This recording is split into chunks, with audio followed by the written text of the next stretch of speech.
you're so sad. You've got a roof over your head. Bro, you gotta stop with that depression stuff. That's a white people thing. Escúchame, en esta casa los hombres no lloran.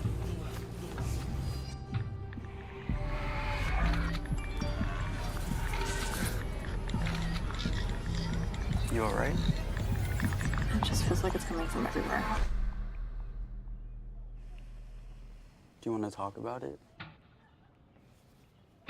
Thanks for hearing me out, bro. Appreciate it. You can talk to me if you're feeling sad. Whenever you need to talk, I'm here, okay?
Good evening, ladies and gentlemen. Welcome back to another night of iRacing action here on the National Racing Network as the stars and cars of the Sim Speed Shop Premier Series are going to ignite the light, own the night like the 4th of July, because, baby, it's the Myasthenia Gravis Awareness Firecracker 200. God, that's a mouthful.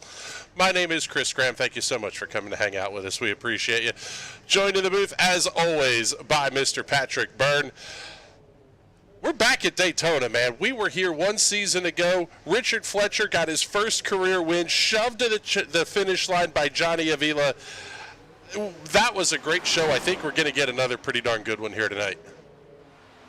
Yeah, Daytona always puts on a fantastic race, and this time we're doing it in the night. I was hanging out with some of the WWR guys before the show, and they were having an absolute blast. They were trying four-car tandems. They were wrecking each other for fun, so if that says anything, I think we're going to have some fun tonight. Yeah, I think actually to the point that even Katy Perry might be a little proud with how this one comes off here tonight. But yeah, just getting ready for qualifications to kick off here. And one thing we got to talk about early on, the championship standings in this one. Kevin Dick picking up the win 1 week ago at Gateway. Johnny Avila having big issues, and he's not even concerned about a championship from what he tells us. Kevin Dick, a 29-point lead over Tyler Seville. Seville up 5 spots in the standings, but we're already heading into the first off week of the summer season. If anybody wants to contend with Kevin Dick for this championship, they're going to have to get a move on. Yeah, they're basically going to have to win tonight, win all 3 stages, and hope Kevin Dick gets wrecked out on lap number 1 if they want a chance at getting him for here soon at least. There's still time before the end of the season, but you got to get working on it right now. Yeah, you're going to have to start getting a hustle on, and these drivers are about to get a hustle on here too, as we are down to the final 45 seconds of practice. Johnny Avila is quickest by 1/1000th over Tyler Seville. 4 thousandths separating the top 3, and everybody else is actually about almost 4/10 of a second back. But something tells me a lot of qualifying runs getting done by these guys early on. This is one of those places where it sort of feels like you either need to be at the very front or you need to be at the very back, because if you're anywhere in between, you're in the Paul Tracy danger zone. I'm always a fan at the plate track is just sitting way up front. If you're in front of the wreck, you ain't in the wreck. If you're sitting behind it, yeah, you got time to react, especially if you're way back, but you still got to go through it. And frankly, I'd rather watch it from my rearview mirror than have to days thunder my way around it. Yeah, we saw that. I mean, A.J. Digby got caught up in that very thing last week. Incidents started to happen kind of right in front of him. He swerved, took big damage. Justin Rideout making huge contact with Andrew Mraz. And those three guys, their races were basically over on lap 2. Yeah, and it's unfortunate when that happens. So definitely big goal number 1 is either qualify on the pole or really kind of sandbag and sit in the back. But that might be the thought process of a lot of drivers here. So obviously most of the field's going to end up in the middle, and that's the goal. Don't be in the middle. Yeah, we'll see who is going to be there. Let's pick up the number 83 of John Moeller, our presenting sponsor for tonight's event, in recognition of his mom, Barb Moeller. Barb, if you're watching, hello, good evening. We hope you enjoy the show here with us. And let's see who else we can take a look at here. Well, let's see. He's not on the racetrack. Oh, yes, he is. He's just starting to move. One of the better paint schemes we're going to find here tonight. The number 7 of Hunter Waters in a Dale Earnhardt All-Star Race Chrome throwback. It looks spectacular out on the racetrack. The Law Chevrolet number 7 for Hunter Waters making his way out on to the Daytona high banks. And I'll tell you what, Bizzle, Talladega is intimidating, but I think Daytona might be even more so. 3 degrees less banking, but a significantly narrower racing surface, and the transitions are a little bit tougher here as well. Yeah, Talladega is kind of balls to the wall, hold your foot to the floor, and just send it. Daytona, sometimes you got to breathe the throttle a little bit, especially on the transitions into the corner, especially turn 1 and I want to say coming out of turn 4. The car really wants to just push up high on the racetrack. I kind of got to give it a little bit of a breather. Not a lot of breathing room here at all. Where at Talladega, you can go 5 wide fairly comfortably. 2 wide here feels like 5 wide at Talladega. It is tight, it is narrow, and frankly, I think Daytona is just that much more fun because of it. Well, we're going to pick up Johnny Avila here in the bottom right-hand corner of your screen as he's the first car to get a lap in the books at 49.585 seconds. John Moeller, he's up to second quick, 49.620. Not a bad lap there for Moeller. Daniel Pinkston to third quick. Andrew Moore going to be fourth at a 50.169. Nice lap there. Kevin Dick very quickly moves up to the second position, 49.609. 49.60 with a 9 for Kevin Dick, dropping John Moeller down to position number 3. Hunter Waters, Daniel Pinkston complete the top 5. Almost everybody on the racetrack right now. 24, 25 cars on the entry list here tonight, too. That's a big field, and it could allow for some pretty big point swings. Yeah, this track, it doesn't matter if you're normally fast, normally slow. Everyone's got the same car tonight. All you got to do is hold it wide open for the qualifying laps. So you can see some of our usual back markers up there towards the front, and some of our usual winners taken out early or just not able to find speed tonight.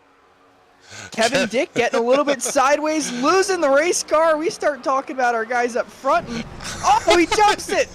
Saves the car. Full he hasn't hit anything yet. Oh, that's beautiful. He still didn't hit anything. Oh, that's wonderful. His run is complete, by the way. We'll pick up. I'll give him a 10 out of 10 for that one. Them Duke boys getting after it. I didn't know there were Canadian Duke boys. I believe they're up from Saskatoon, which actually I think is where Kevin Dick is from anyway, so I think that works out perfectly. Will Worsler there on the left-hand side of your screen, 7th quick, 49.632, completing his qualification run. Let's see who else is on the speedway. Well, a bunch of guys sitting on pit lane waiting for the right time to get out on the racetrack. Sometimes that can work for you. Sometimes maybe not so much. As we pick up Tony Patton in the 86, he is working lap number 1. Braden Carroll, top of the board, new quick time, 49.584, 49.58 with a 4 for Braden Carroll in the 24. The big box has Richard Fletcher in the 43. Fletch the winner last time we were out here at the Daytona International Speedway. See what lap number 1 will look like for Fletch. Over the start-finish line, and it will be good for 17th quick, 49.713 seconds. Tony Patton's first lap, 49.751. If I was sitting there in Johnny Avila's shoes, that's a spot I find myself very familiar in, where you go out there, you set a fast time, you're about a 10th thou faster than everyone else, and someone goes and beats you by a thousandth of a second. Usually when that happens, I've got a few choice words like, what the hell, man? Come on, why can't I be on top? It is so frustrating when you're that close. It's one thing when you're a 10th of a second off, or even half a 10th, but when you're only a 1,000th off of the pole, it's just frustrating. Yeah, Tony Patton just finishing up his run, 49.751 will be his lap of record. Pulling out onto the speedway is the number 5 of Roger Rios, the superior templating Chevrolet Camaro. Fletch's lap number 2 does not improve, so he will line up tonight in the 17th position, as we'll pick up the number 2 of Mike Larch in the big box. He is just coming around to start lap number 1. Same is true for Roger Rios. Jim Thorndike, Quentin Clark, Anthony Handley all on their out laps, as we're down to 3:45 remaining in the qualifying session. Dean Gagliano only scored, well, let's see, no, he just scored lap number 1 at a 50.133. That will only be good enough for 20th quick. Now, are there any shenanigans that you can pull qualifying-wise in terms of trying to build a little speed here? I mean, it's not like some of the short tracks or the intermediates where you can, you build up a little heat in the brakes, you do some of that stuff. This really is just kind of get out there and put your foot down. It is not at all. There are so many tricks you could do here. The biggest one off the top of my head, and I don't know how well iRacing simulates it, but in the real world, you do not touch the brakes at all whatsoever. Because as soon as you touch them just a little bit, they'll just ever so slightly be grabbing around the brake rotor. So even when I qualify in iRacing, don't touch the brake pedal. The second thing is, gravity is your friend. So your out lap, you're going to run all the way around that high side. Your second lap, I run all the way around the outside wall again. Try and build up as much momentum as possible. And then coming through the tri-oval, taking my second timed lap, drift the car down the banking on the tri-oval and try and pick up. Usually you get an extra mile an hour. If you're really good at it, you get 2 miles an hour out of it. And then the next biggest thing is coming out of the corners, don't stick all the way against that yellow line. You're scrubbing off speed trying to hold the car there. You got to bring it up about half a line up, half a car width or so. Let the car drift up a little bit, and you can keep all the speed going down the straightaway. Those are the 3 keys, and that's the difference between, you see Braden Carroll up top there going all the way down to Dean Gagliano really in that 19th position. That 10th of a second, those 3 tricks are where you pick it up. Yeah, I would imagine so. This really is a place that you're hunting for tenths and hunting for hundredths in a lot of cases, especially with the fixed setup. Well, Quentin Clark with a good qualifying lap. He's going to be up to 6th quick, 49.607, and he will call his run to a conclusion. Anthony Handley still on pit lane, Tyler Seville on pit lane. Looks like all of these guys will be done. So down to 1 minute and 15 seconds remaining in qualifications. Jim Thorndike just now coming around to start lap number 1. Kind of on that same strategy. He's only going to get 1 lap in the books. Sort of what you're talking about there, Patrick. You slide ever so slightly off that yellow line, and then very slowly bring it back down for corner entry. Yeah, even I hold it away from the yellow line so I can enter the corner a little bit shallower, so I'm not scrubbing off as much speed on entry where you kind of climb the banking back up.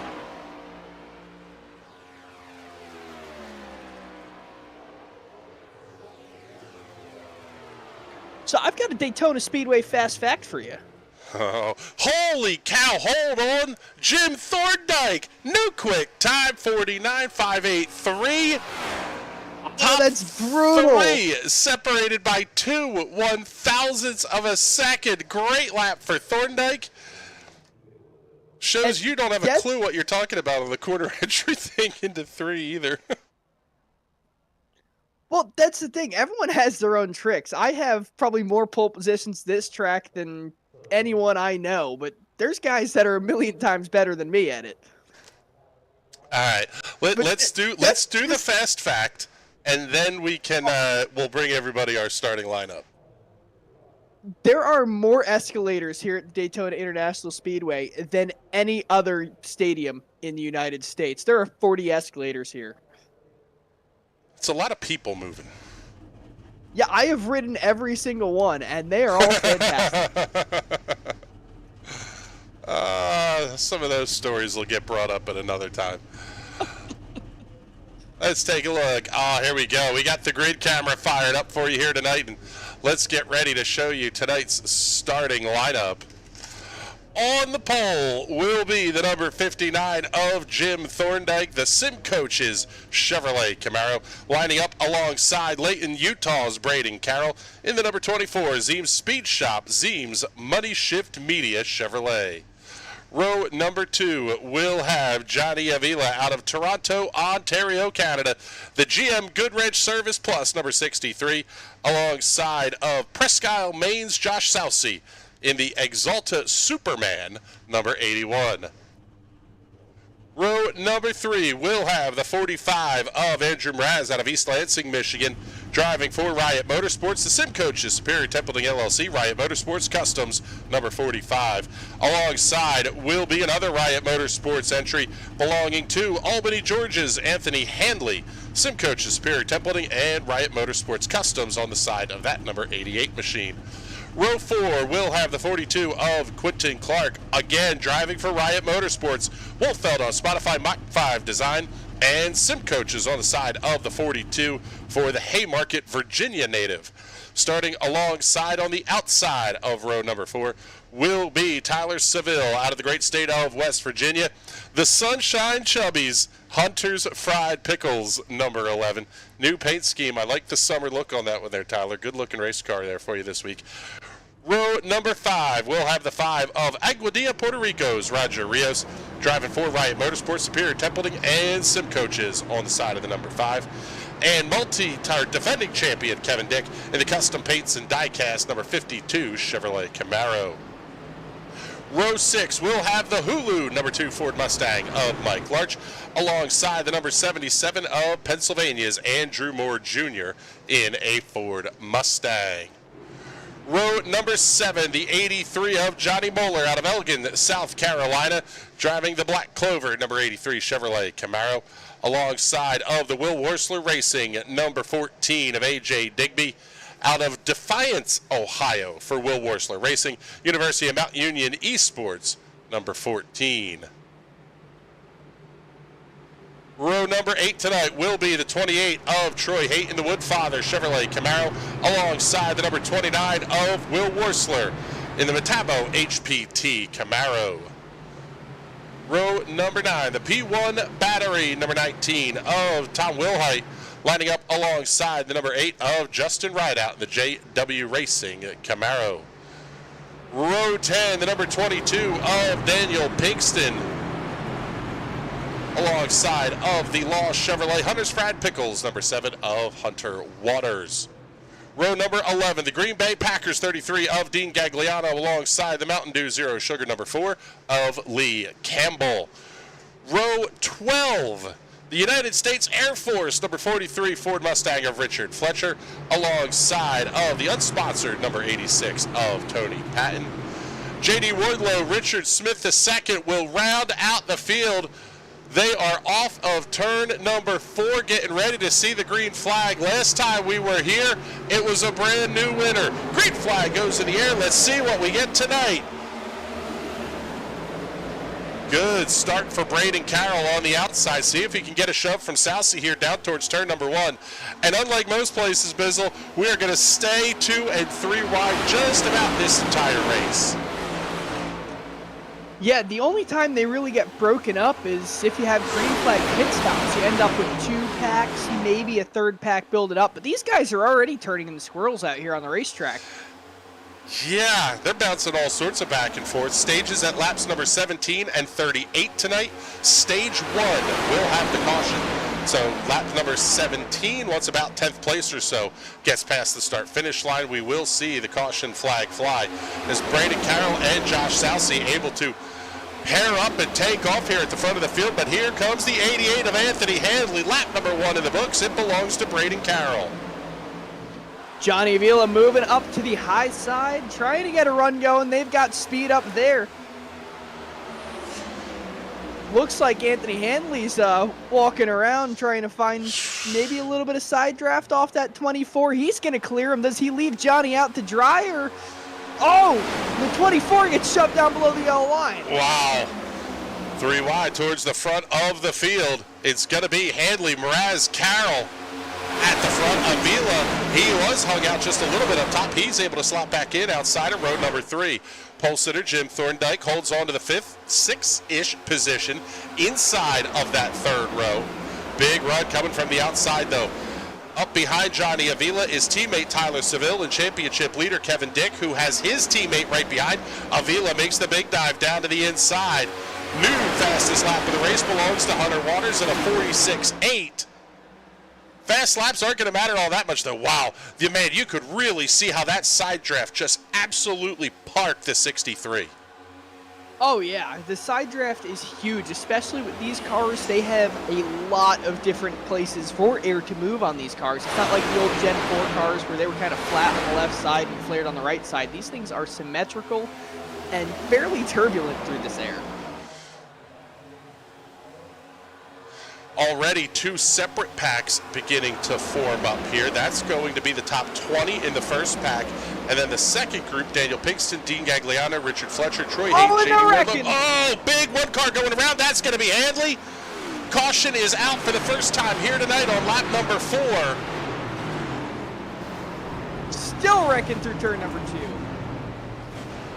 That's going to be Quentin Clark wrecking after the fact, kind of sliding back through the field there. Yeah, there's Clark just starting to get moving there in the 42. Let's take a look here and see what we can find. Pick up the Hot Shoe Racewear Instant Replay. It was the 88 of Handley that may have been the first car that went around. Yeah, it was a bad bump from behind, and, well, it was a bad bump in front and then a bad bump behind, and just spun that car right around. Jim Thorndike got a big piece of that. I think Andrew Mraz may have gotten a big piece as well. Several cars going to be involved there with pretty substantial hits. Let's take a look here and see. Well, let's see if we can't go overhead here and take a look and see where this incident may have happened from.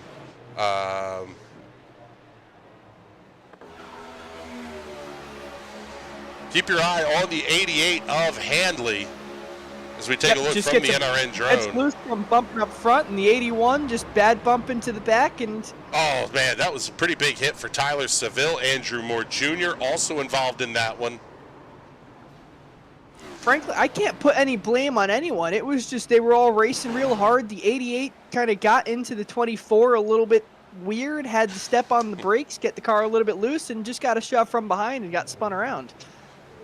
Yeah, by the way, I am still screwing up hometowns. AJ Digby out of Alliance, Ohio. Not Defiance, but whatever.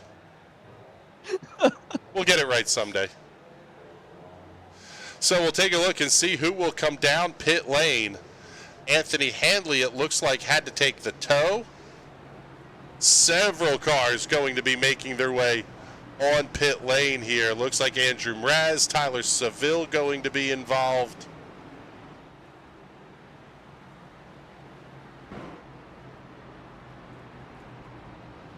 Let's see who else we can see here. In only an 80-lap race, now I have not run a full-length race with the Next Gen car, other than the road course race, but I've never run a plate race in the Next Gen car. But in the Gen 6 car, 80 laps, you don't need to take tires. Yeah, that's going to be a big question here. It's not that long of a race, comparatively anyway.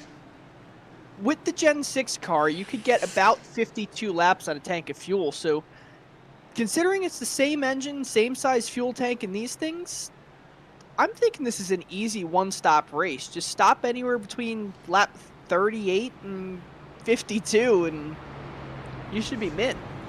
Yeah, and with the caution coming out, or the stage ending at lap 38, I would imagine we would not see any of the front runners making stops until after the end of stage number 2, especially with that one not having a caution flag attached to it.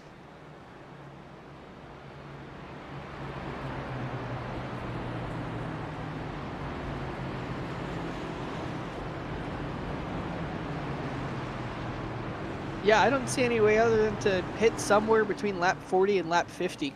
Just dive on down, fill it up. I wouldn't even take the tires unless the group of cars you're with all agree we're going to take tires. That's the biggest thing here, especially green flag, is pitting with the group. Yeah, especially if you're under green flag conditions. There's just no way to, quite frankly, there's no way to make that that pit stop solo and have it be anything but a lap plus down.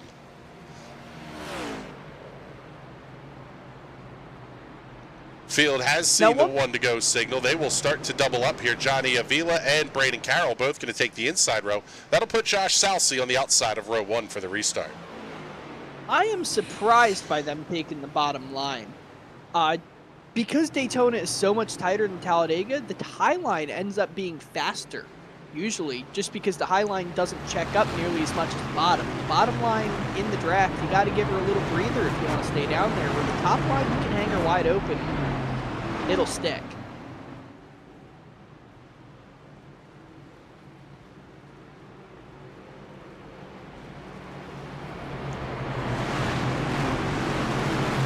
I wonder if Johnny Avila has just gotten comfortable with the help from behind from Braden Carroll.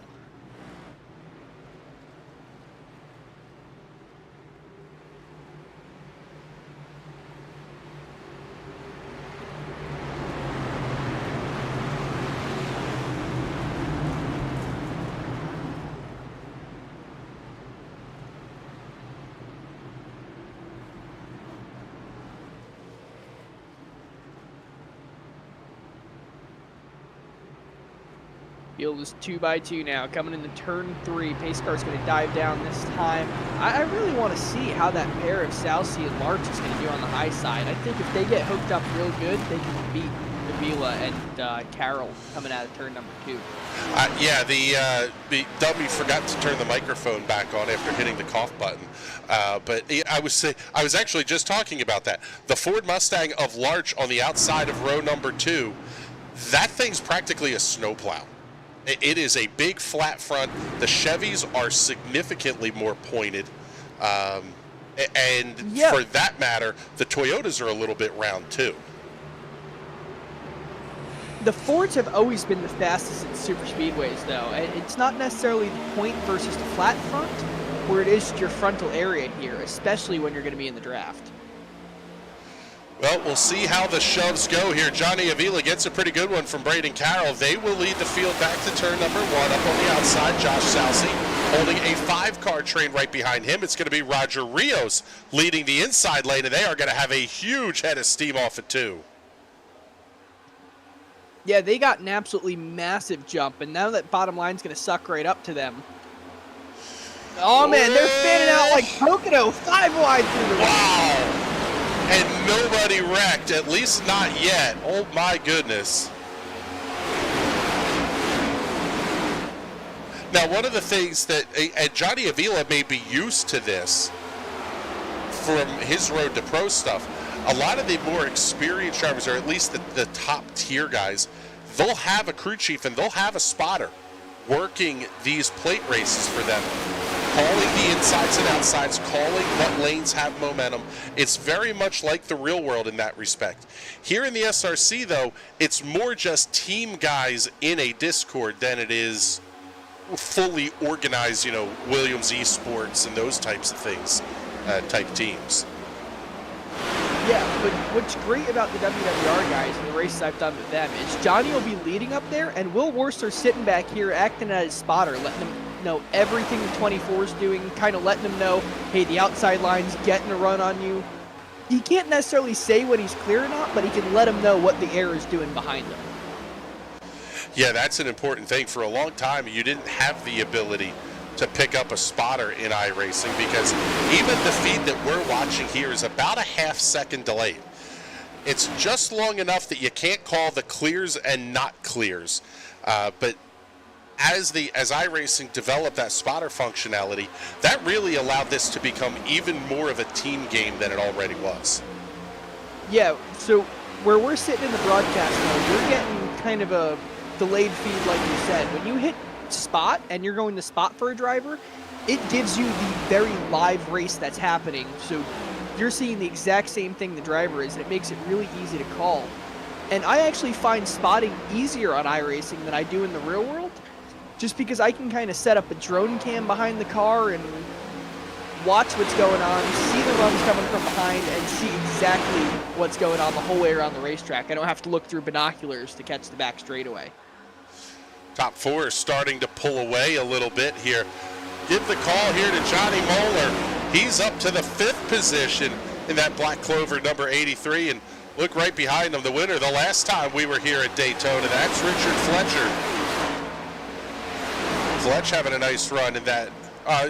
Fletch in the 43, and then right behind him, Dean Gagliano in the Green Bay Packers 33.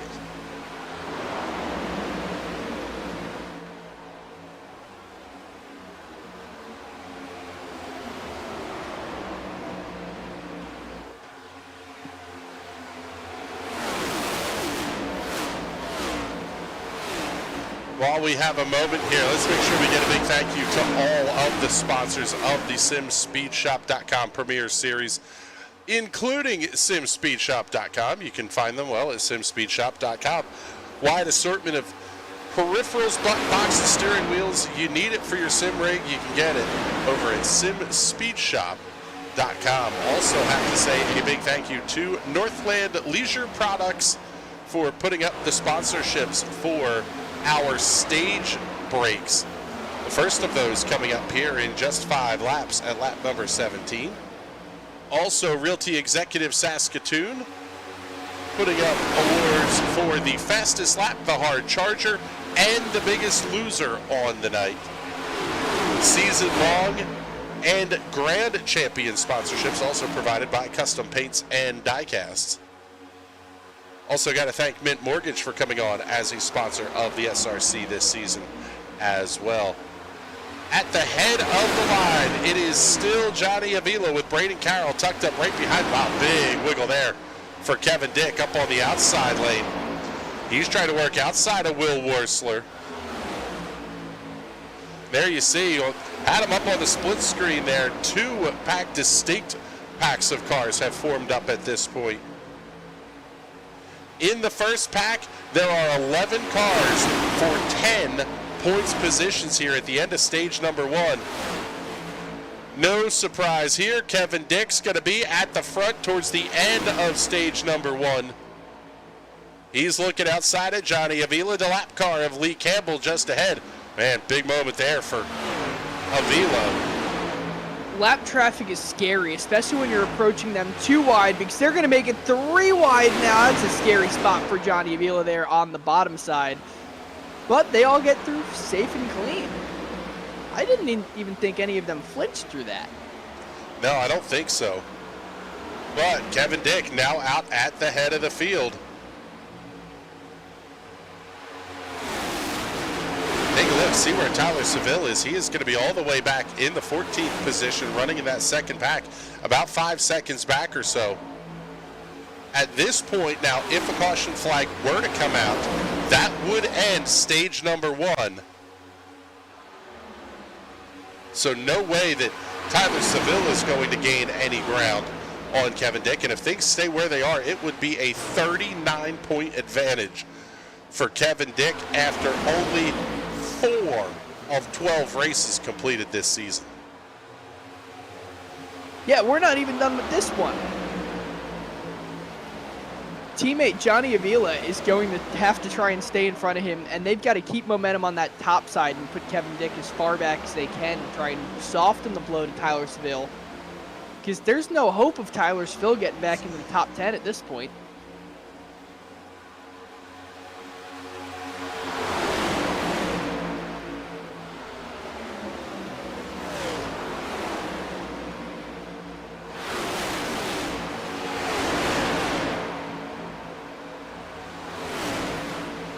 Well, it'll be down to 1 lap to go here in stage number 1 as the field comes off at turn number 4. Big move by Kevin Dick up to the outside. Braden Carroll, man, he gave him some right side romance. Way up the racetrack that time. Roger Rios going to be right there to give Kevin Dick the shove. Oh, there's contact! Dick almost goes around. He saves it, so does Avila. How? What a save! There's no way they just saved both those race cars. Well, I mean, I guess that's kind of what they had to do, because Kevin Dick is now in 11th and is going to earn no stage points here. Wow. Shuffles are big. Will Worsler giving a big old shove to the 24. Braden Carroll at the front of the field. Justin right out there as well. Roger Rios sort of by himself. Tries to get a little side draft off the corner. Down underneath the green and white checkered flag, it will be Braden Carroll picking up the win in stage number 1. And very quickly the caution flag displayed by Race Control. But man, you said it. Kevin Dick back to the 17th position and does not score any stage points. Everything stands pat, basically right as it is. Johnny Avila will pick up 1 and be only 32 back after stage 1, but it is Braden Carroll picking up the win here in Northland Leisure stage number 1.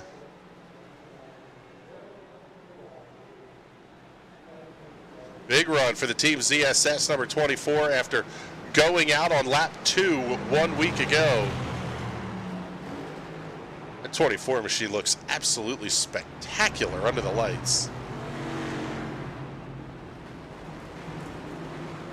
Now we're going to be getting ready for everybody to make their way down pit lane.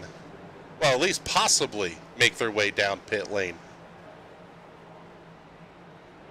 Although I don't know that there's a lot of reason to make a pit stop here, Bizzle, because you can't make it the rest of the way on fuel. If you stop here, you're kind of putting yourself into a box if you have to stop again. Yeah, if I was at the front of the field, I wouldn't stop, but here everyone comes, and you know what? I actually don't disagree with this. It's opening up more options. So you can either pit way late, just put a little bit of fuel in and pit with these same guys up front, or you could pit at the number, pit around lap 50 or so, and make it all the way to the end too. So that opens up all your options if you get shuffled back through the field of pitting with a different group of guys. Yeah, and even if you get a caution flag a little bit later in the race, everybody else has to come in if you didn't stop. Definitely some options in play there, but it will be Braden Carroll winning the race off of pit lane. 2 cars electing to stay out on the racetrack. And at the head of the field, it will be the 43 of Richard Fletcher.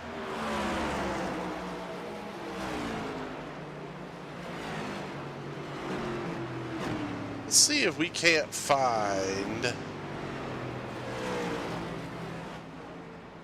well, let's see. I don't see Braden Carroll anywhere in the Discord, so unfortunately we won't be able to talk to him. Let's see. This guy's always a bit of a comedian to talk to. Let's talk Johnny Avila. How did you not die? I went vroom and turned right, and Taking a note out of the movies, turn right to go left, and it seemed to work pretty well for you. Got the Lightning McQueen song in the background and everything. That was impressive. Man. I'll tell you what, though, the car looked pretty darn good here early on in the first stage. Feels pretty good, I would imagine, and now at this point, you're kind of just hanging out and seeing what the rest of the race does.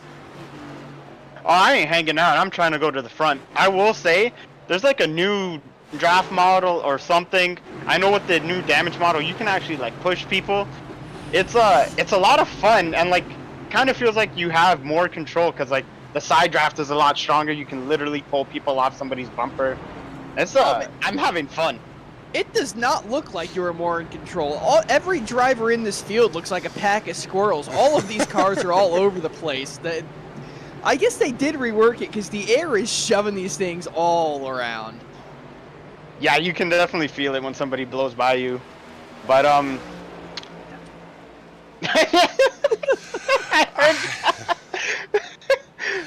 yeah. All right, buddy. I'm gonna be charging hard. Yeah, you go back to go and vroom and keep turning left instead of right. Hell yeah. But good luck the rest of the way here, buddy. Yes, the left is the optimal method of taking the race car here. Anthony Hanley getting back out onto the racetrack. He is the first car 1 lap down, actually 2 laps down to the race leaders, currently the 24th position.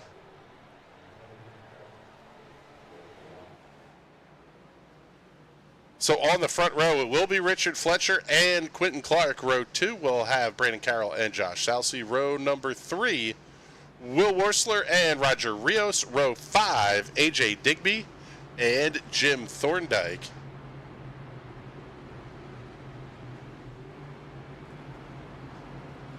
So down to 60 laps to go. They're still not in the pit window yet for that final stop. But I at least from our perspective, I love the call because we now have something else to talk about other than these animals are running 3 wide around Daytona and not wadding things up. Yeah, the strategy game is going to be fun, and I definitely think we're going to see at least 2, probably 3 distinct packs of cars that pit in groups.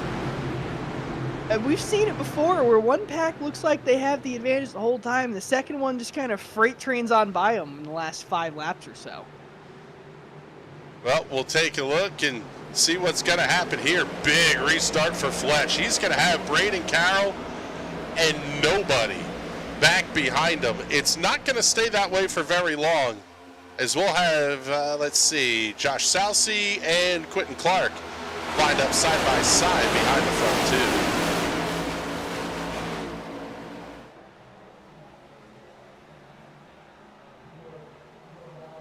One of the things these guys talk about a lot is feeling momentum and seeing where momentum develops. That is very much a real-world carryover here. And it seems like if the cars are going to be as aero-sensitive as they are right now, that's an even bigger thing. Because if you're going to throw the block, you can't throw that Kyle Busch, Joey Logano block at the last second. You kind of have to anticipate it and make the move so they hit you square. Yeah, and that's what the Bizzle is all about, and that's why I am so good at throwing the Bizzles, is because of all my experience doing these plate races. You really have to anticipate where it's coming from and kind of block the move before the driver behind you even knows he's going to make it. Oh, as they're getting squirrely back there, that was a number 5 of Roger Rios.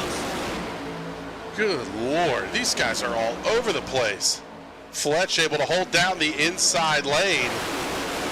He's going to have Braden Carroll looking to his outside with some help from Will Worsler. Man, his cars are twitchy here tonight.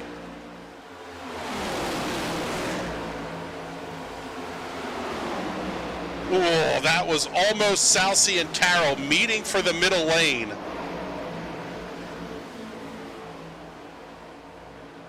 Fletch slides up off the bottom of the racetrack ever so slightly, forces Carroll into a little bit of evasive action. But it's going to be Braden Carroll moving to first, Will Worsler to second, and Quentin Clark up into position number 3. Wow, what a save by Clark. Oh my goodness. Carroll comes up to block the run that Clark had, but it may cost him the lead as Will Worsler's down to the inside. Last time he was on this racetrack, he dumped his teammate for the win off at turn number 4.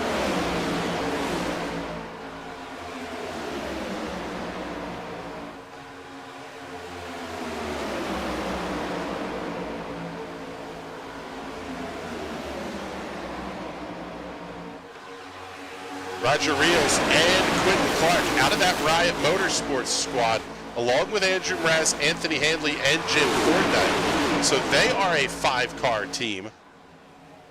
The Pie-Eyed Racing guys right at the very right-hand side of your screen, Andrew Moore Jr. and Kevin Dick. Oh, and there's contact! Moeller goes around, Worsler's down to the inside thus far, no caution flag yet, now the caution comes out. As John Moeller is stationary and facing the wrong direction on the back straightaway. Tough break there for John Moeller.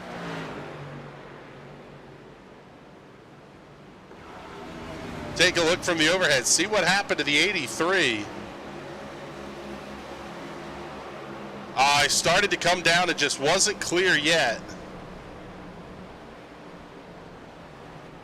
That's a tough break for John Moeller. Wow, nobody hits him though. Almost got creamed, but that car don't look too hurt. He might still be good to finish this one. Quite possibly. But now it puts us into, I think, into the window. It's going to be about 55 laps to go or so. The caution laps will help. You can safely assume you're going to have some more caution laps. So the question becomes, do we see anybody make what could be a final pit stop this time by? I think that might be a little bit of a stretch. Not a chance.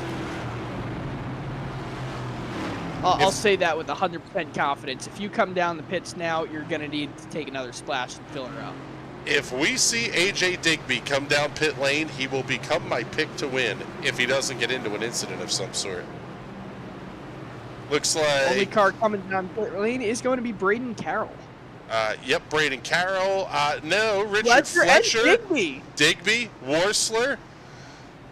From the I Know Something You Don't Know department.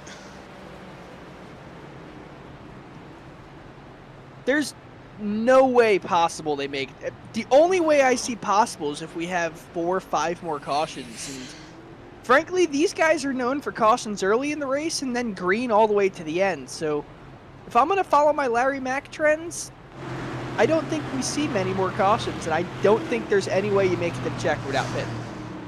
You may be Larry McDizzle from now on. Larry McDizzle. Yeah, I'll take it.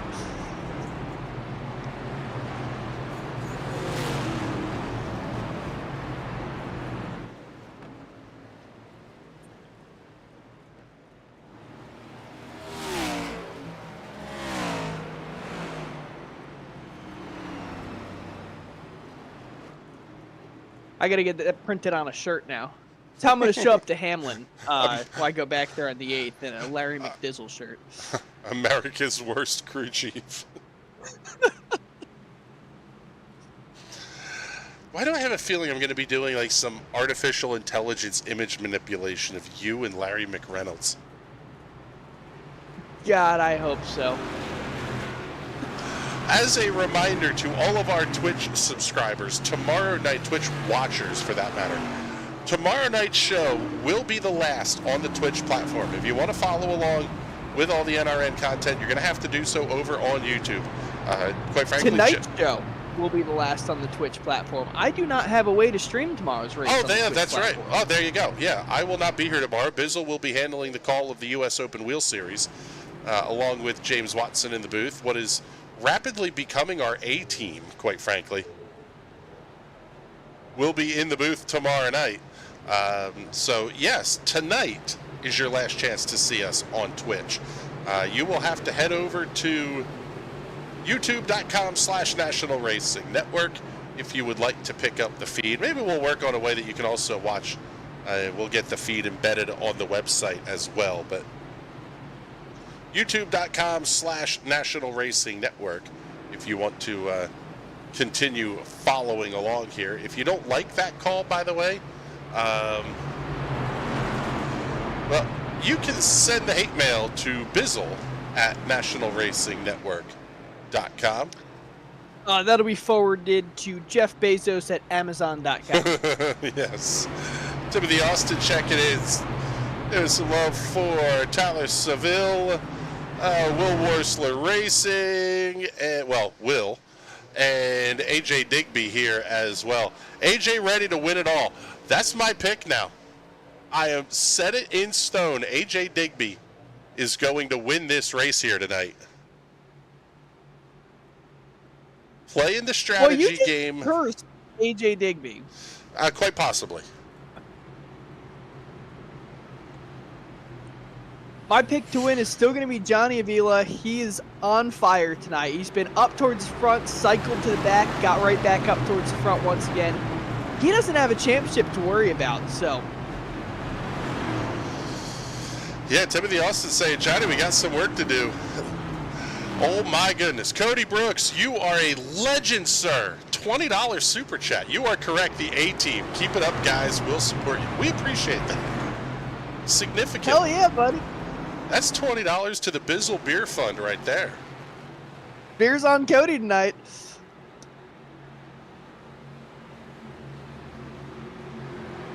So field making their way off of turn number 4 and through the triangle, getting ready to come back to the green flag here at lap number 28. Going up on the scoreboard. Oh man, Jim Thorndike does not get going. Really stacks the inside lane up, and it could stretch everybody out here. They may be able to get tucked up in line. Looks like they will, so everybody will be single file, but that's not something we're used to seeing here at Daytona. Yeah, they won't be single file for very long. You can see that outside line starting to build up momentum very quickly. Big move. Tyler Seville off the bumper of Hunter Waters and Johnny Avila to the front of the line. Kevin Dick currently running in the 15th position. We talked about a 39-point lead. How about possibly a 39-point lead? How about a 15-point lead if things hold up where they are right now? Yeah, Tyler Seville kind of been a sleeper all night. Just sitting there towards the middle of the field, just kind of hanging around, getting involved in one of the incidents, and now he's up there heading the field. Oh man, it's going to be Troy Haight spinning towards that inside wall. Does he hit it? Do we get a caution or did he save that car? Let's take a look here on the second camera feed. Troy Haight did save the race car, but he is getting absolutely freight trained. Yeah, he's not only hung out to dry, he's forgotten laundry at this point. Going to be shuffled all the way back to the 24th position. Hate when you forget laundry. It's all wet, it's nasty smelling, and you got to rewash it. It's never a good thing. You don't ever want to be forgotten laundry. No, that's a bad day when that happens. So the breakaway at the front right now is back to 11th place Jim Thorndike. It's another second and a half back to 12th place Braden Carroll. If the guys at the front start battling, that gap's going to close up quickly. If these, 10 cars keep it single file and behave themselves, it could be tough for that second pack to get caught up. Look at the run that the 59 of Jim Thorndike has gotten. He just set the fastest lap of the race all by himself, pulling out there to the high line. He picked up almost 3 positions. Now, he didn't have any help to help him further through the field, but just pulling out, he picked up that much. So I'm kind of hopeful for a late race kind of move, last lap pass, if you can get that much of a run by yourself. Andrew Mraz is all over the place in the middle of the field in that 45. He's going inside lane, outside lane, top to bottom, bottom to top. Making it work, though. Johnny Avila doing the good job. Oh, there's contact. Oh, what a save. Oh, my contact goodness. Towards the back of that pack. How did Quentin Clark save that? How did any of them save it? Not only saved it, but kept his foot in it. That was ridiculous. And the top three didn't break away. So all that did was, you were about to say it, bunch up that second pack of cars And now we're going to have a monster pack here at the front of the field. Yeah, it's shaping up to be freaking incredible to end off stage number 2. Let's no see. No caution at the end of stage number 2 either, so they're just going to race right through it. Yep, they'll race right through it. Right now, Andrew Mraz, Roger Rios, I guess technically in 8th, is the very back of this lead draft. Kevin Dick right now sits in 11th, back with Braden Carroll. Let's pick up the side-by-sides here. Your lead pack is on the left, your second pack is on the right. And they just cannot get organized enough to start catching the leaders. But there are stage points on the line. Kevin Dick up to the 10th position with Andrew Moore Jr. right behind. So he is in line to pick up a bonus point at the end of the stage. Yeah, but a bonus point is still losing 9 bonus points to Tyler Seville leading that field rank.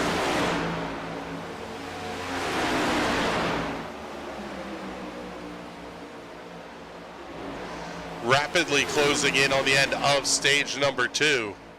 It is down to 5 laps remaining in the stage.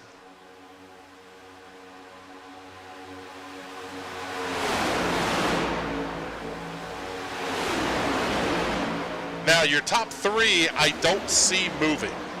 It's just the Will Worsler guys are not going to break apart here. Although I say that, no, Tyler Seville about pulls out of line. They were practicing this before the race. They were doing 3 and 4 car tandems all with each other, and you can get about a lap of it completely sucked up to the bumper. So if this rear pack or these 5 cars behind them start getting really close, they'll all suck up to each other. The problem you get there is it overheats and you'll end up blowing the engine. So you can't do that for very long, but I imagine down the straightaways they'll tighten up, get locked onto each other, and then back off again in the corners, try and get some air in the motors. That's why you see the 7 of Hunter Waters kind of dipping out, letting some air into his nose and letting some air into Johnny's nose as well. Yeah, and the other thing is I would imagine you're going to kind of save that for when you need it. So if you need it into turn 3, you can probably do it. If you need it off of turn 4, better spot to do it, quite frankly, is when you're in a straight line. So it's kind of a trump card to keep in the back pocket, so to speak, because right now the rest of that pack is closing, but they're not making up a huge amount of ground. Justin Rideout in the 8 running 4th. These Will Worsler guys, they're fantastic every week, but they really shine as a team on these plate races.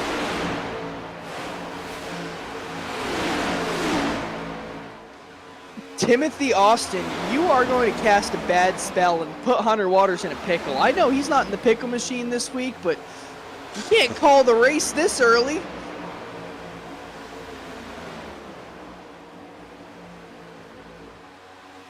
Timothy, I got a job for you. You got to go knock on some wood because, ooh, man, Johnny Avila getting a little bit squirrely, hopping out wide. My goodness. That's going to allow the number 8 of Justin Rideout to catch up to them, and he is going to be right on the tail of Johnny Avila. Yeah, then the question becomes, is it worth it to make the move now for stage points? Obviously, this league does have entry fees and payouts, and they have sponsors that help foot the bill for those things. So even if you're battling for 8th, 10th, 15th in points, you're still battling for some prize money possibly. This can be a big night for a guy like Justin Rideout, who hasn't had as much success early in the season. Yeah, and one thing that I'd like to note about the payouts, that's a huge reason, or the entry fees as well, why this league is so clean, is the entry fee is not a huge amount of money. It's frankly a fairly insignificant amount of money. But just that extra commitment you have to put in it, it hurts that much more when you get wrecked out of one of these races. So you don't want to wreck someone else, and you sure as hell don't want to be wrecked yourself. So it just forces these guys to, not even forces them, makes them think that they really need to drive cleanly through them, and that's why these races are so good. Off of turn number 4, green and white checkered will go in the air. How about it? Drag race to the line. Hunter Waters steals the point. Remember, we will stay green here. Yeah, Hunter Waters picks up the spot. Seville Yeah, Tyler back to Seville. the fourth position and allows Justin Rideout to kind of invade that WWR pack, split those guys up a little bit. All he's got to do is kind of get in Johnny's head, get underneath him, and he's kind of split these guys completely up, and that's going to allow these 5 cars behind them to really try and make a fight for the win. Well, yeah, because you're not fighting to get around 3. You only have to get around 2. Now, it sounds obvious, but it's easier to pass 2 cars than it is to have to pass 3 because you need so much more momentum to clear that 3rd car. We saw that before out of the 59 Jim Thorndike. When he pulled out with a huge run, he was able to get by 2.5 cars. So if Justin Rideout gets a huge run here, he can pull out and by himself just clear both of these cars. Around the outside, nonetheless. Couple of Dale Earnhardt liveries at the front of this field. Hunter Waters in the Law Chevrolet number 7. Johnny Avila in the GM Goodwrench Service Plus number 63. In fact, all we need is Justin Rideout in that number 8 in a blue and yellow jean scheme, and I think we'd have a fantastic looking top 3. Not that that number 8 isn't a beautiful race car, but it ain't no Dale Severson. Well, yeah, and it does have that stylized 8 on it as well. So the numbers are right. Let's see what Tyler Seville's going to be able to do out of 4th. This second pack, we're keeping them up on the bottom right for you, so you can kind of keep an eye on where the second group of cars is. The reason I think that could be a little bit interesting is that's where Kevin Dick, Andrew Moore, Will Wursler, AJ Digby, all of these cars that made the second pit stop, they're starting with being led by Braden Carroll. My gut tells me these guys are in a little bit, at least, of a fuel save mode. Anyway, I'm working the math. Now, all of my numbers are off the Gen 6 car. I need to do some more testing in the Gen 7 car. But same engine, same size fuel tank, the numbers should be pretty similar. There's no way they make it to the end unless we get another caution. 2 cautions even. It's still tight.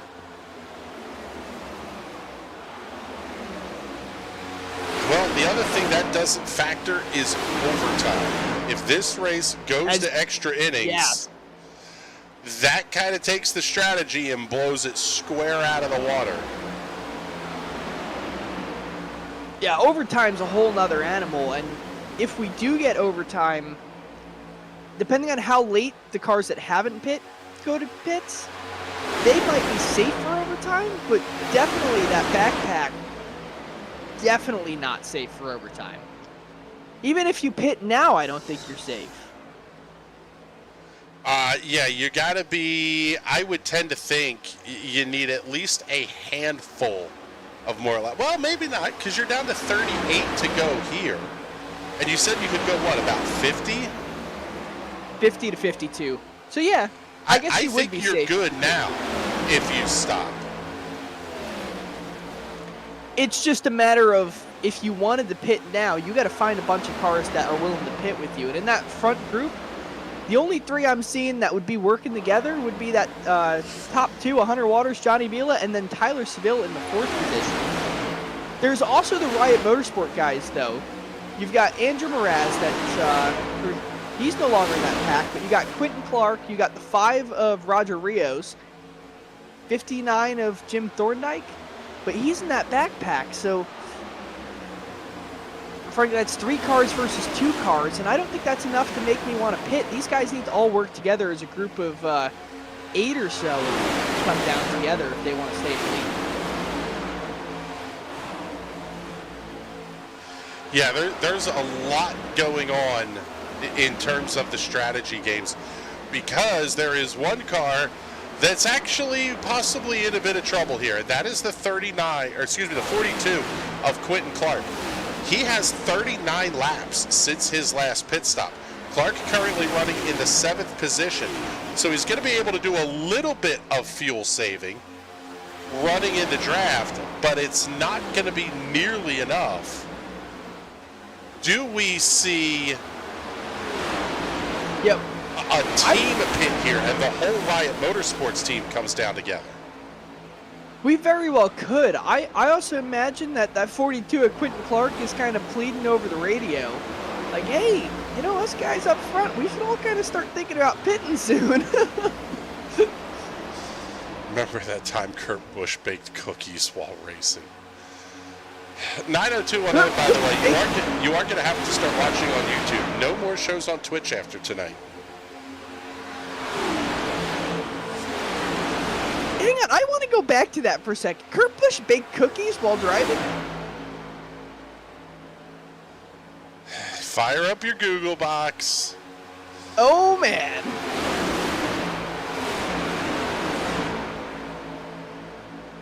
Here's your answer, by the way. Was when he drove for Penske, car was pushing so bad, he said, it feels like I have cookie sheets under the front tires, like I got oatmeal raisin dough. Oh, man.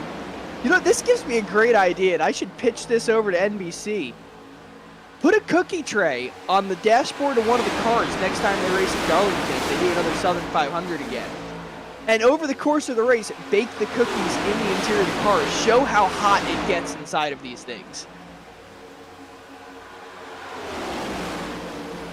I think it's a fantastic idea. Yeah, you just have to be the schmuck who gets the cookie tray duct taped to your car. Well, have Michael Waltrip go out there and... he's a Fox guy, never mind. Yeah. Have Parker Kligerman go out there in the Xfinity race or something with cookie sheet. As they're coming down for the final round of pit stops.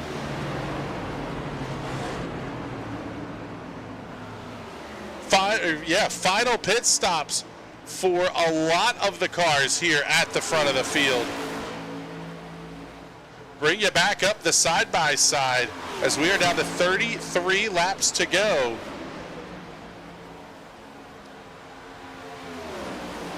Yeah, and you called it. That looks like a good chunk of the Riot Motorsports guys.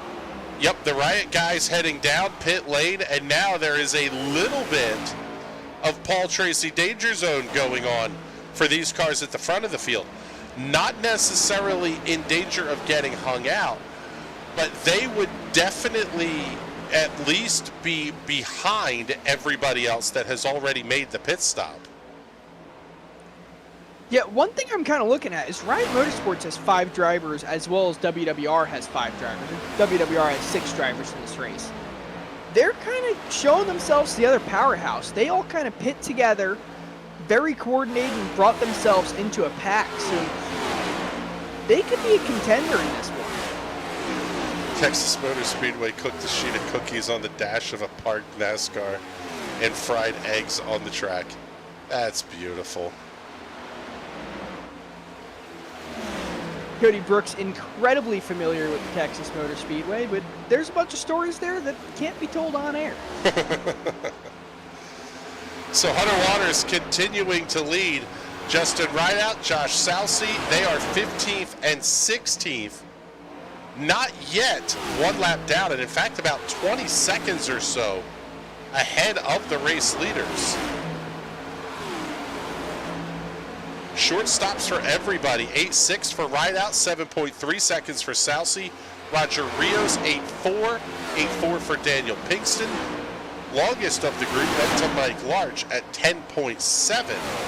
Actually, Quentin Clark may have done a tire change because he was 13.3 seconds back in the 21st position. Troy Haight still the first car, one lap down in 23rd.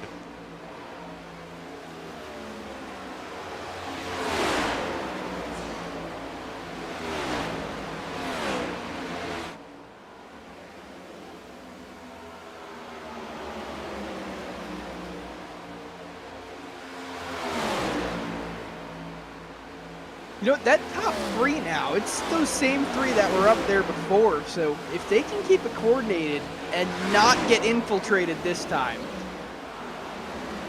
I think they've got a pretty good shot at this one too. Those guys are always super coordinated, these plate races. Well, Now, their mistake last time was Hunter Waters diving out there and stealing the stage win. So as long as Johnny Avila doesn't kind of try and steal this one for himself, they should be good. Taking a look here, AJ Digby is right up in that lead pack. He's currently in the 6th position. Will Worsler runs 5th. So there are 5 Will Worsler racing cars in the top 6 right now. And they are just now starting to catch up to those cars that made the pit stops. And they're not going to make it easy. In fact, they're going to have to go way up to the top side. Hunter Waters, way up on the top shelf. And actually, this is that group of cars that was sort of the second half of that group of cars that came down pit lane. Andrew Mraz in the 17th position, Quentin Clark in 18th. Not a fight for position. They were all about to get. They were all about to get freight trained, but they're kind of keeping pace now. Now that there's a huge, massive, low pressure air there, they're going to be just integrated with this pack, and that's going to throw these guys off when they try to pit together. Could throw them off when they have to make their final pit stops. The other big thing that could be happening here is you're only talking one lap that these guys lost, and they've barely lost a lap. It is going to have to be a very quick on and a very quick off of pit lane for these lead cars. The difference is they will be able to take significantly less fuel. Yeah, if they don't take tires and they take a second less of fuel, that is a huge amount of time. If you look between that first place car and the 6th place car, that is a second of time. So if you can save that second in the pits, that's what, 6, 7 positions? Yeah, at least. If you consider the fact that from 1st to 6th is only 0.6 of a second, and then it's another 0.6 back to Kevin Dick.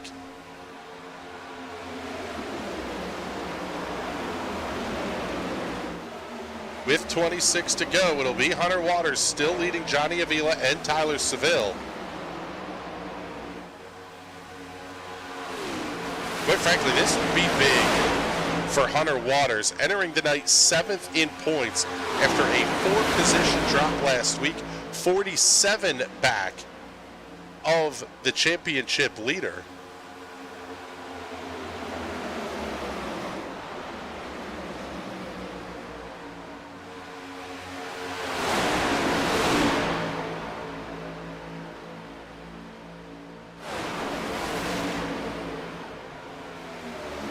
Problem becomes for the Will Worsler Racing guys, it's almost like you have to coalesce behind someone to be your championship favorite. Because if all they're doing is taking points away from each other, that allows Kevin Dick to at least hold serve. 29 points is a pretty large advantage, almost at the halfway point of the season. They're going to have, it's like I said, it's almost like they have to say, okay, this is our guy. Everybody else can run 2nd, 3rd, 4th, 5th, but we've got to keep him at the front of the field because Kevin Dick's going to finish in the top 10 every week.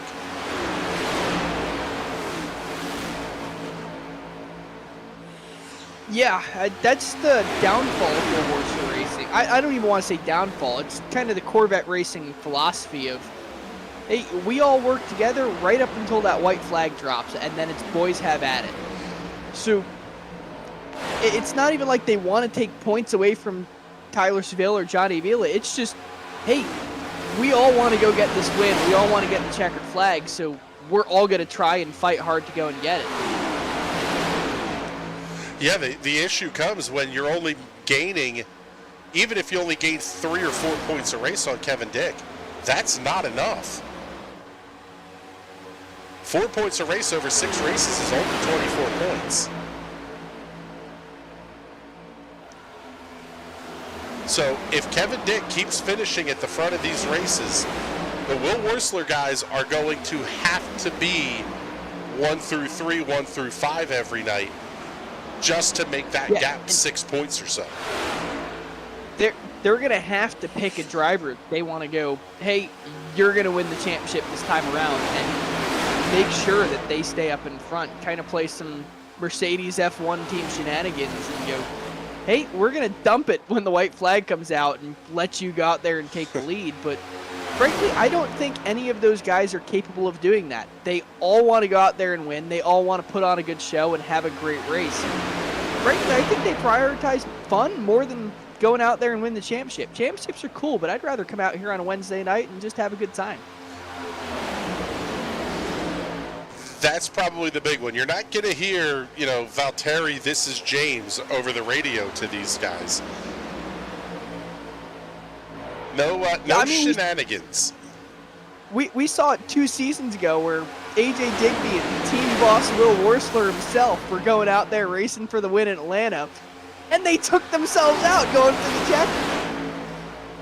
And we got on the mics with them afterwards, and they were laughing about it, having a good time. I mean, no one was mad at each other. They both could have won the race, and unfortunately they didn't, but it was still one of their drivers that went out there and got the checkered flag, so it wasn't a bad night. Well, we have 15 cars remaining on the lead lap. Only 8 are in the lead pack. Of this whole monstrous group of cars, only 8 of them are battling for position, sort of. The top 8 are in this group, from Hunter Waters back through Andrew Moore Jr. Then it's 21 seconds back to Richard Smith II, Tony Patton, Tom Wilhite. Another 20 seconds to Justin Rideout, Roger Rios, Daniel Pinkston. Those guys are just now going a lap down to the race leaders. However, they've made their final pit stop. Hunter Waters, Johnny Avila, and Tyler Seville, using Larry McDizzle's math here, are anywhere from 10 to 15 laps away from having to make their final stop. And here they are. They're coming this time down pit lane.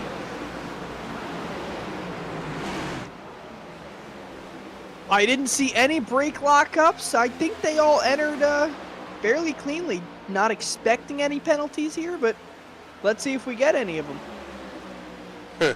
Either nobody got them or everybody got them.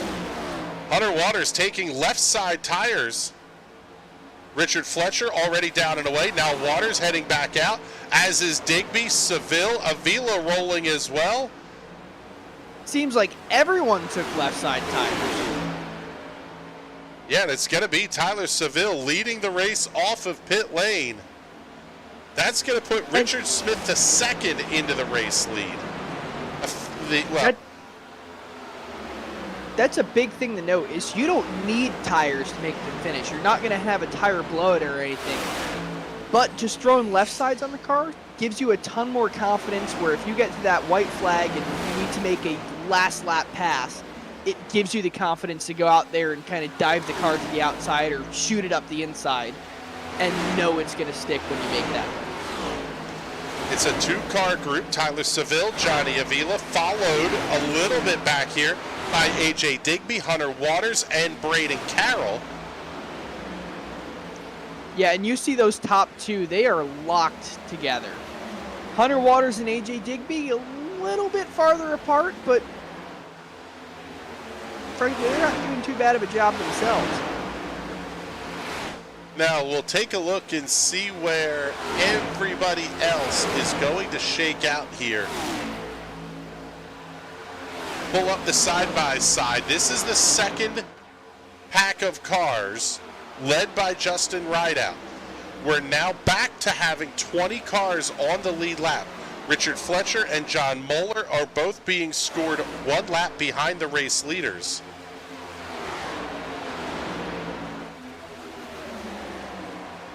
Now the final groups of cars making their way down pit lane. So this will put Tyler Seville and Johnny Avila almost to the head of the field. Tony Patton able to stay out. Well, okay, I thought he was staying out, but he's also on pit lane, so. So Johnny Avila and Tyler Seville did not lose the lead there, pitting. No, I'm just looking at, well, let's see, Tony Patton. Yeah, he's over 30 seconds now. in time, 30.2 seconds in the box for Tony Patton.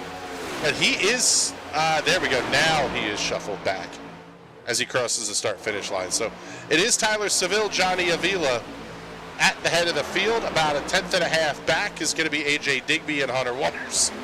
Excuse me. Now it looks like we're down to about a 6-car breakaway for the race win. Kevin Dick running in the 7th position. And you can see this is exactly what the WWR guys are practicing, that 4-car tandem. Will Worsler's right back there. Braden Carroll is kind of the odd man out. He's got no teammates up there with him, but he's going to try and play friendly with these WWR guys, at least for a little bit. Probably until 3 to go, maybe 5 to go. Is he going to start trying to push and make those moves?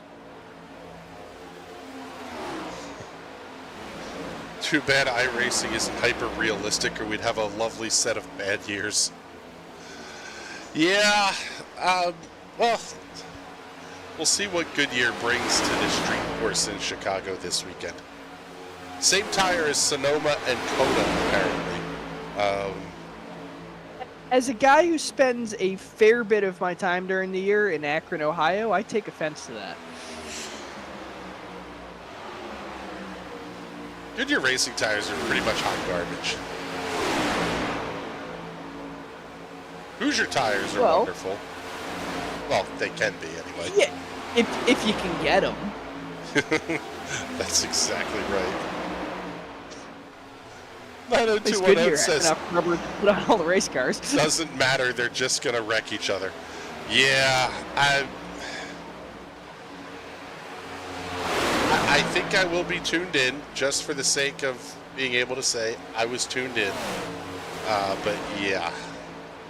Unfortunately, I will not be tuned into the Chicago Street Course race. Well, a race I was looking forward to, but I'll be getting rained on at Mid-Ohio watching the Indy cars go around. That is correct. They are going to be a blast to watch in the rain. I can't wait. I think I'm going to sit right in my usual spot at Mid-Ohio. I'm going to park myself on the hill in Thunder Valley and watch them crest the hill, getting mad sideways and blasting on through the valley. It's my favorite place to watch at that place, or favorite place to watch at that track.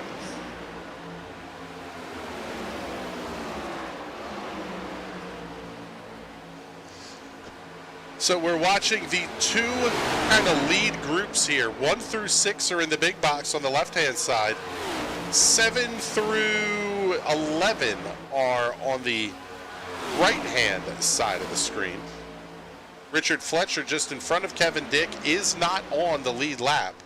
He is currently in the 20th position.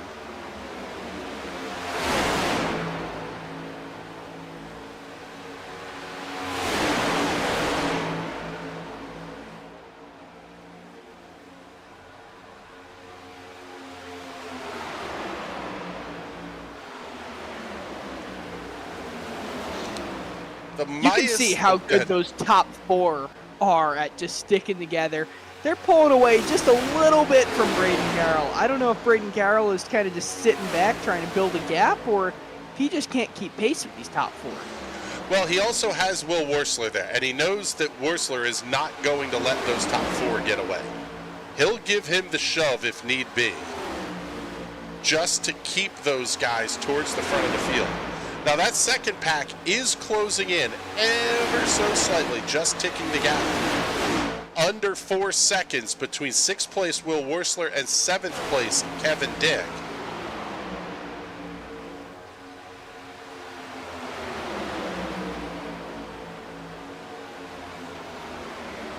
So they're making up the ground. The question is, are they going to have enough time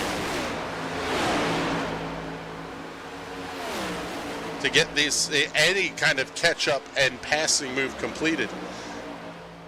Because we are already down to 12 laps to go. Johnny Avila peeks the nose out, gets a little fresh air under the hood of that 63.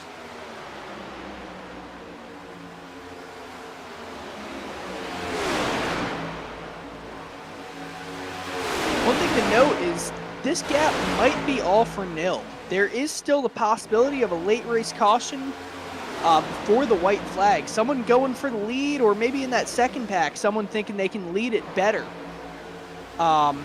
spinning out, bringing out a caution, and bringing all of these guys right back nose to tail. Well, yeah, especially if you're a guy like Hunter Waters, you're content to sit there with 11 to go. Will Worsler is content to be there with 11 to go. I don't know you're going to be content with 5 to go, because even with how the air is playing differently with these cars, you're going to have to make a move, and especially if that gap keeps closing the way it is between 6th and 7th. It's now inside of 3 seconds. Just the last couple of laps, these guys have gained a full second between the two packs. Yeah, and especially if you're a guy like Johnny Avila, he's already said he's not worried about championship. He just wants to go out there, get wins when he can get them, and he's just out here for a good time. So he's got nothing to lose by going out there for a win. And if anything, he goes out there and gets the win tonight, that brings him closer to the gap with Kevin Dick and might put the fire back under him to go and try and win a championship. He is not out of contention by any means. No, the gap was 33 points between Avila and Kevin Dick. Also, Jeff Yenish tied for 3rd with Avila at 33 back. Even Quentin Clark was only 40 points back. We talk about it's a big gap, but a 7th place finish for Kevin Dick, you're still talking a 6-point swing. That's the kind of numbers that Will Worsler's team is going to have to make week in and week out if they want to claim a championship. But as we saw at the end of stage number 1, all hell can break loose. And Kevin Dick went from possibly having a 10-point increase in the gap to losing 10 points to the Will Worsler guys. Yeah, it can happen just that fast. And that's what I really like about the stage racing is over the course of a race, you can go from I'm gaining a bunch here in stage number 1 to holy crap, I just lost it all the way in stage number 2 and then go back out there and get the win. And at the end of the day, you only picked up 10 points when you could have picked up 30.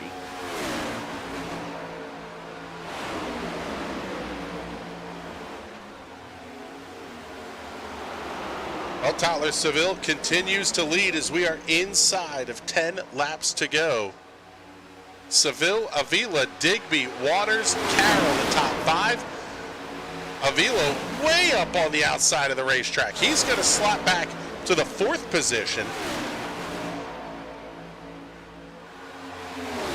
Is he getting ready to shove somebody to a race win here? Last time it was teammate Richard Fletcher. Could it be Hunter Waters? Could it be A.J. Digby?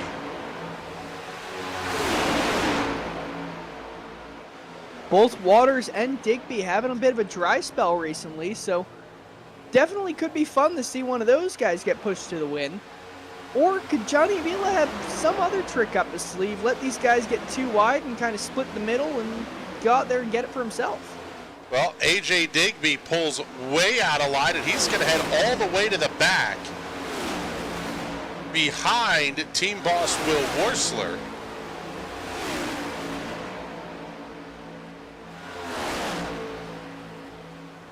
Is that setting up a move for Digby to push Worsler around Braden Carroll and make it a 5-car team shootout for the win?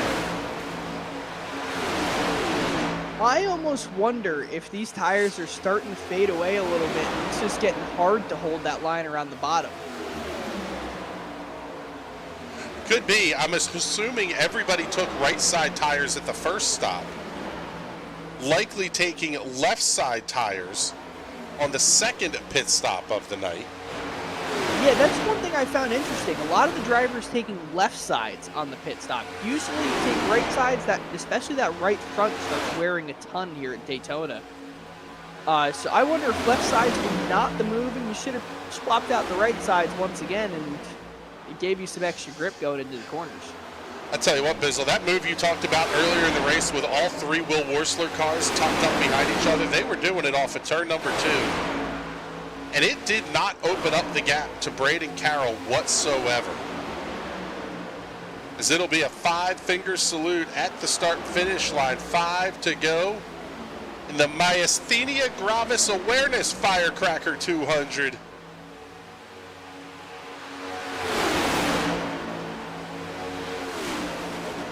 Worsler has a little bit of a look towards the outside of the racetrack, but there's just going to be nothing there. He's going to need a little bit more help than that However, that help could be coming from behind. Richard Fletcher leading that group that positions-wise is headed by Kevin Dick. It's now down to 2.3 seconds. I still don't think it's enough time for that group to get there. But now you have two Will Worsler racing cars that can kind of pull out and stifle that run, or at least pick up the momentum towards the front. It's almost like they're putting a little bit of an insurance policy back there. Yeah, where if something were to happen, you got momentum that you can kind of step out of line and just go and get it. I almost want to say for certain that a Will Worsler racing car is going to win this race, but I can't, because that 24 Braden Carroll is right there spicing up the mix, and don't count him out at all. He could be kind of against all odds going out there and winning it. He's kind of in the shark pit right now, but I've watched Jaws. The people live. Well, we made a little bit of a joke about it earlier, but Will Worsler, our first broadcast here with the Sim Racers Club, spun Johnny Avila off of turn 4 coming to the checkered flag. There's nothing stopping these Will Worsler racing guys from fighting that hard. They are, you said it, they are more concerned with winning as a team, get one of our cars to victory lane, I think even than winning the championship. If that means you got to run, you're going to take it with one to go. Yeah, they're out here to have fun over anything else. They want somebody to go out there and win it. They want to put on a good show and want to have a great race. They're not just going to sit there single file in line and like an F1 race, so you're going to win it and everyone else will lay back. All 5 of those cars up there want to go out there and win it, and Braden Carroll's there going, hell, I'll wait for them all to get into each other and I'll go and win this thing for myself. Well, the gap is increasing with Kevin Dick at the head of the line as Richard Fletcher pulled out of the way. It's now up to sitting pretty steadily at about 2.7 seconds. And is history going to repeat itself? Stage number 1 off of turn 4. Hunter Waters made a bonsai move to steal the stage win away from Tyler Seville. Can he do it again coming to the white? I think Tyler Seville is going to expect it this time. Hunter Waters leaning back a little bit, though. Is he going to make the move off of turn number 2? Johnny Villa is right there. If Tyler and Hunter get together making that move, Johnny's right there to go up and take advantage of it, trying to lead for himself. White flag out in the air. Oh, here comes Braden Carroll. He looks outside. Tried to follow They're behind leave him out to drive. AJ Digby. Sold him an absolute dummy. Can AJ Digby get the big run? Here's Hunter Waters looking inside of Seville. Digby up on the outside. Seville's gonna have Digby. He gives him a shove. Little bit of a bump from Avila. Off the final corner. Drag race to the checkered flag. Avila goes around. Worsler spins. Hunter Waters is going to win tonight at Daytona International Speedway. Oh my goodness, what a finish. Hunter Waters gets the win over Tyler Seville and AJ Digby. And we talk about the points. Kevin Dick finishes 4th tonight. Johnny Avila all the way back to 10th. Approaching the fireworks, gonna go through the chicane, spinning through it. I think I watched a couple of Porsches do that here about 2 years ago. Oh, what a drive from Hunter Waters. The Lost Chevrolet Hunter's Fried Pickles, number 7. Well, he does have pickles on that machine. Okay. Definitely did not put himself into a pickle tonight, though. He absolutely took advantage where he could and went out there and got the checkered flag.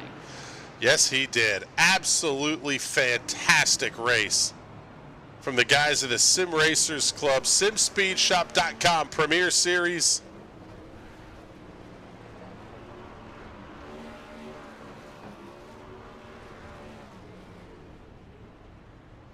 Is he carving a 7 in the infield? Oh, God. I believe he was Johnny trying Avila. to. He was putting a valiant effort at it. That's a 15-yard unsportsmanlike for spearing. Oh my goodness, what a fantastic race here tonight. As the Will Worsler guys get ready to burn down everything in Daytona Beach, Florida. Let's show you tonight's race results. Hunter Waters picking up the win over Tyler Seville and AJ Digby. Kevin Dick, Justin Rideout complete your top 5. Josh Salcy, Roger Rios, Andrew Moore, Braden Carroll, and Johnny Avila round out the top 10. 11 through 20, Will Worsler, Daniel Pigston, Quentin Clark, Mike Larch, Andrew Mraz, followed by Jim Thorndike, Dean Gagliano, Tom Wilhite, Richard Smith II, and Johnny Moeller. Back through the 26th position, Richard Fletcher, Tony Patton, Lee Campbell, Troy Haight, Anthony Handley, and J.D. Wardlow. Hunter Waters doesn't have a hood or much of a front end left, but he's definitely getting the donuts made here.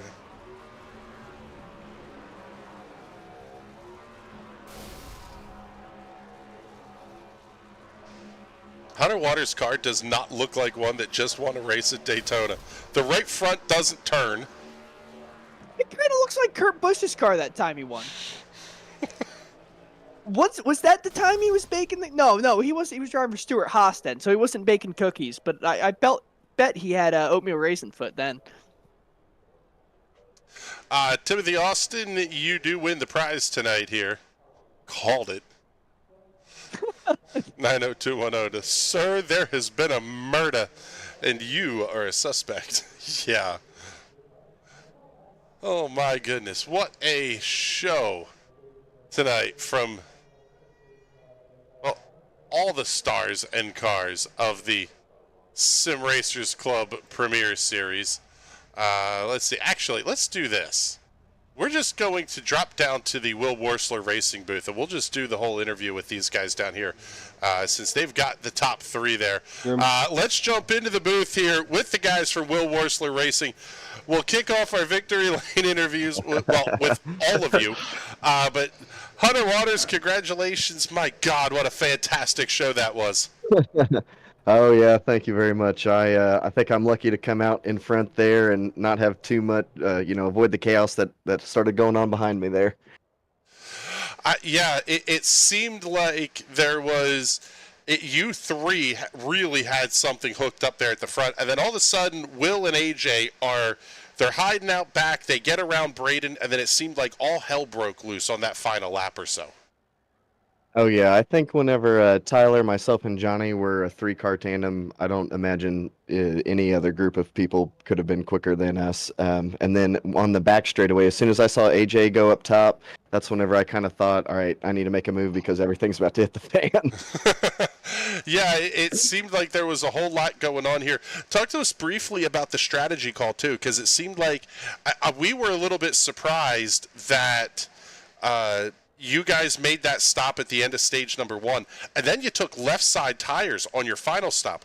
What was going on through that whole process? Because it seemed like there was a lot of thought process that went into this, which is, well, quite frankly, something that we don't ordinarily get. I think if you were in the Discord, you'd be saying the exact opposite. We were screaming at one another, trying to figure out what the hell we were going to do. So, the strategy where we kind of, everybody else pitted, I think we could all agree a little early. We had kind of made a decision to pit on lap 60, and then 3 or 4 laps later, a big group of people went in the pits.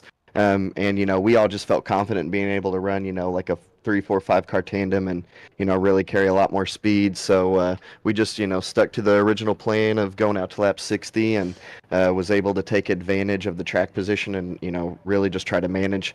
I think we were up to a 5-second gap and then, just trying to manage temps and everything. They got to about 2 seconds, but just in control that entire last bit. Well, congratulations. A fantastic drive for you tonight. Just seeing that pass for the win now on the replay. And, man, congratulations. Before we let you go, get all the big sponsor plugs and thank yous in here, too.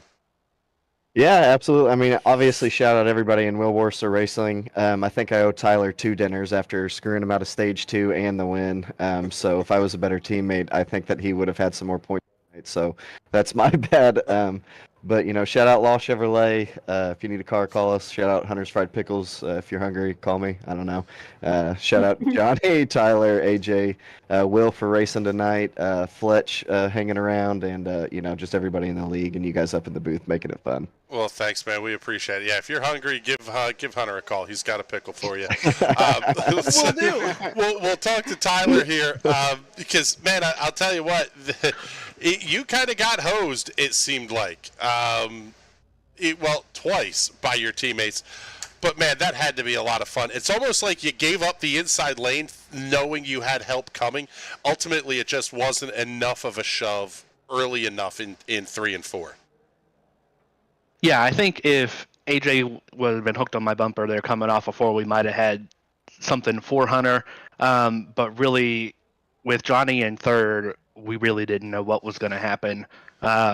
So when you take the white flag, you just hope that we really get around. But it's always good to have a 1-2-3 finish for the team.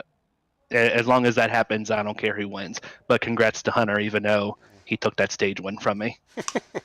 Well, congratulations on the podium finish here tonight. And before we talk to everybody else here, make sure you do all your sponsor plugs and thank yous as well. Yeah, shout out to my sponsor, Chubby's. I hope this new paint scheme on the Chubby's Toyota looked good out front tonight. It led a whole lot of laps despite being in that first crash.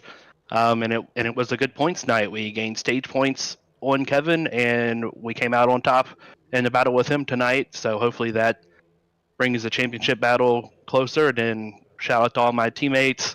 Congrats to Hunter, and thanks to you guys in the booth. All right, buddy. Well, thank you much. We appreciate your time checking in here. And guy we have not gotten to talk to enough, AJ Digby. I called when you guys made that pit stop early that you were going to get the win tonight because strategy games and fuel numbers and all sorts of crap was going to start playing out weird. And so close to being able to make that move really late in this one. Yeah, played a little bit of an off strategy myself. I really didn't want to be up in the thick of some of the mess that was early in the race. And so kind of played a little bit different, took some fuel, and the pit stop with around, I want to say it was like 30 or a little bit more than that, 25 to go or so after that caution. Really, I knew that I wouldn't be able to make it to the end, but wanted to be at the back and topped off. And I think that really helped me at the end, catapult, because I did not have to be on pit road as long as everybody else. And so I was really able to that's how I was able to jump up towards the front of our group when we came out of our caution stop. So that helped me out a little bit. I was actually only about 5 or 6 laps away from making it to the end. I had saved a lot over the course of that stint, just being in the pack, but knew if I didn't pit with those guys, I wouldn't have the draft and be able to even risk making it to the end. So, but all in all, it was a really good day. Like they said, the teammates, and I really have to call a shout out. We talked about the pit strategy, and Hunter mentioned it was chaos, and it was really Tyler that was calming us down and saying like, hey, we just have to 60s our lap, we stick with it. We have to not overthink about it, over talk, because that's when we lose focus. And so Tyler really rung us in, kept us focused, and kept us up front so that we could pull it together, and really kept us calm during the final run as well when we were trying to stay ahead of that second group. So a little bit more calm at that point because the pit stops were over. But yeah, it was all in all a really strong group effort. Just wish the whole group could have been there across the finish line. Well, fantastic run for you tonight. You guys put on a heck of a show for us. Thank all of you. Before we let you go there, AJ, make sure you get all of your sponsor plugs and thank yous in here as well. Yeah. First of all, my sponsor, UMU Esports, Mount Union, University of Mount Union. I'm the director of esports, so if you're interested in esports, we don't have iRacing, but if you play some other stuff, look us up and potentially come out, visit, and come on campus. Also, new paint scheme this week. If you couldn't tell, I've been working about a week to get this thing together, and I'm really happy with it. A couple different elements. The general scheme is similar to stuff I've run in the past, just different colors. So it's kind of an ode to some of my past runnings. And my cousin had initially designed that scheme for me, so it's a little bit different, a little bit, like I said, a little bit different. But also the 14 AJ as the number. My dad, when he was dirt racing when I was really young, was the 44 JD. And that was just his team car name. And so I kind of added the little AJ, kind of in that dirt racing realm, but to kind of toss it, shout out to him, because really he's the one who got me into racing. So, but all in all, thank the teammates, thank you guys up in the booth and everybody in the league for the great running. And I'm just really happy that WWR could have had such a strong showing. We're always so good here on these plate tracks, and it's cool that we were able to get Hunter up to the win and Tyler up in second and put on a good showing for everyone. All right, buddy. Well, thank you much. We appreciate you guys letting us invade your space here for a minute. I will head back to the broadcast booth, and hopefully we get Bizzle to join us here as well. But, man alive, what a fantastic show from the guys here in the Sim Racers Club Premier Series, putting on the Myasthenia Gravis Awareness Firecracker 200 here at the Daytona International Speedway. And man, I'll tell you what, Bizzle, I think we got everything you asked for out of a race at Daytona. Yeah, that was probably one of the best Daytona races I've ever watched. And I've been to that track a handful of times now in real life, and it never fails to put on a show. These Sim Racer Club guys, that's twice in 1 year we have had an absolutely fantastic finish here. Fantastic race from the drop of the green all the way to the drop of checkered. I love this track. Yeah, everything about it is just fun. It's so awesome to get to Daytona. If you were one of our Twitch viewers, we thank you very much. We love you, but come on over to the YouTube side of things. Join us at youtube.com/National Racing Network. You can also check out the website at nationalracingnetwork.com. We will do our best to put some live links up there as well. But Twitch going away. Jeff Bezos sucks, and that's just kind of the way it works. But looking forward to seeing you all over on the YouTube side of things. And also coming up tomorrow night here on the National Racing Network will be the U.S. Open Wheel Cars. Heading off to, I forget where. The Red Bull Ring. They're at a racetrack. Yeah, Red Bull Ring. Oh, yeah. Spielberg, Austria. Carter Lundy saying he cannot run the Red Bull Ring because it is too smooth and there's not enough force feedback into his wheel. That's exactly right. I said when I was growing up, force feedback was your dad smacking you on the head for being on the computer too long, but that just shows my age. Anyway. Well, back in your day, you didn't have steering wheels. You used the left arrow key to turn left, and you used the right arrow key to go backwards around the racetrack when you wrecked a bunch of people at the Indianapolis Motor Speedway. That's correct. You use the up arrow for gas, the down arrow for brakes, left and right arrow steered the car, and it worked just fine, damn it. Newfangled kids' toys. Get off my lawn. Stupid clouds. All right, on that note. This just in on the National Racing Network. Old man yells at clouds. That's exactly right. All right, we are getting the heck on out of here. Fantastic show tonight, as always. Bizzle, thank you very much for covering for me tomorrow. I appreciate it.